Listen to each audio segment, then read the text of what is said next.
U.S. travel to Europe, President to issue remarks in a few days.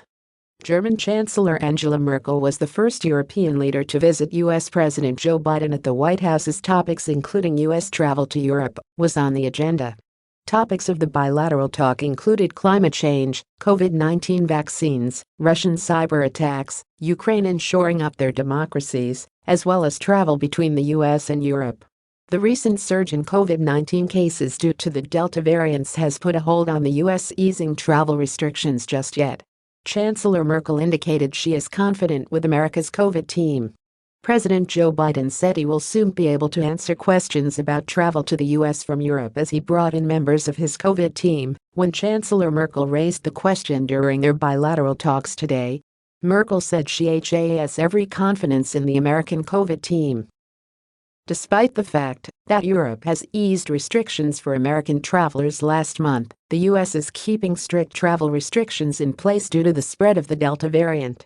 U.S. Travel Association Executive Vice President of Public Affairs and Policy Tori Emerson Barnes issued the following statement on President Biden's remark on reopening international travel. "We welcome the president's remark, delivered today with German Chancellor Angela Merkel, that more information on the timing for lifting international travel bans could come in within the next several days.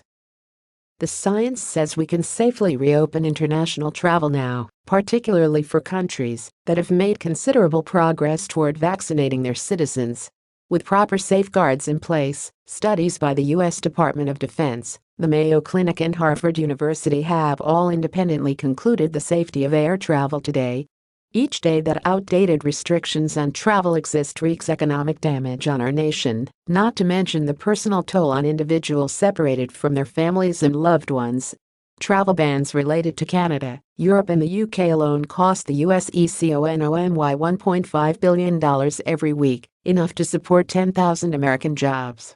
The U.S. travel industry urges the Biden administration, in accordance with the latest science, to swiftly revise its entry policies on international travel.